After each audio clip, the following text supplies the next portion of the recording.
My name is Alice Wheeldon, and I'm here today with Nick Pohl to talk about our upcoming workshop on non-doing in diagnosis in Sei-Ki and Shiatsu. We're very interested in non-doing as a reality, not as a technique. You can't, in fact, do non-doing, so it's not a technique as such.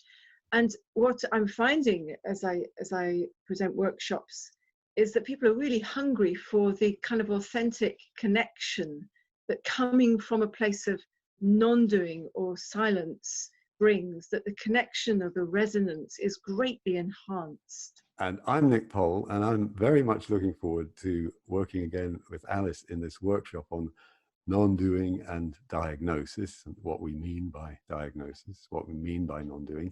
And one way I've been preparing for this is just to go back to the classics. In the Tao Te Ching, for example, in chapter 11, very famous part where it says, we put the spokes of the wheel together, but what makes the wheel useful is the empty space in the middle where the axle goes in. We turn clay into a pot, but what makes the pot useful is the empty space in the pot. And this exploring that sense of the usefulness of emptiness that this workshop is really all about. And I'd add to that, from my experience, that not knowing is absolutely key to what we do. And it sounds like it should be the last thing that we want to go into a session with, is not knowing. But in fact, you have to not know again and again and again in order to be open to this particular individual in front of you. The moment you know something, or you think you know, you might even be right. But that's not the point. You have at that point categorized them, put them in a box, and you're no longer actually open to how it is for them. And of course, this is absolutely natural human behavior. We have the left hemisphere of our brain, which is always trying to put everything into boxes, into categories. That's its job. Then we have the right hemisphere, which is about open, empathic being with and being completely open to what's happening in the moment.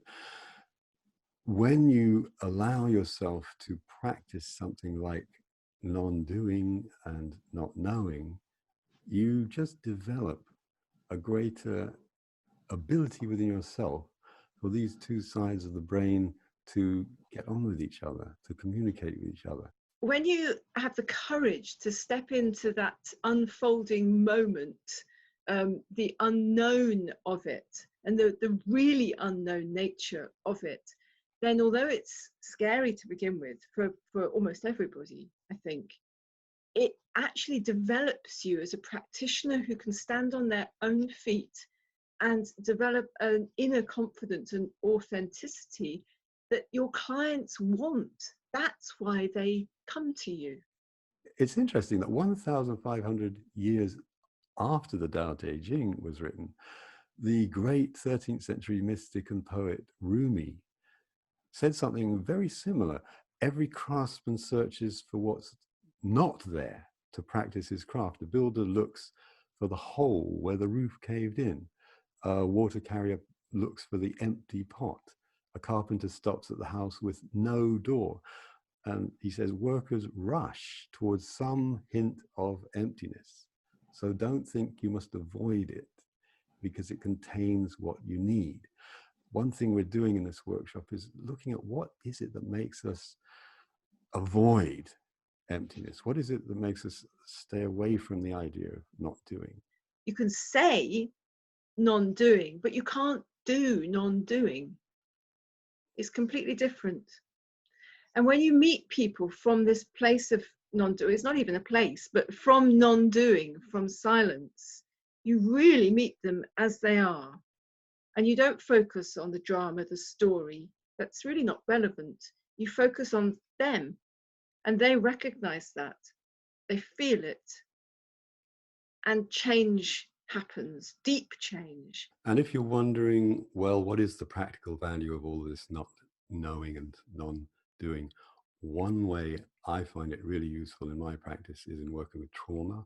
And in any situation where I get the sense the client is somehow stuck, this non-doing approach can really help the client to come in a more friendly way to whatever may indeed be contributing to that stuckness.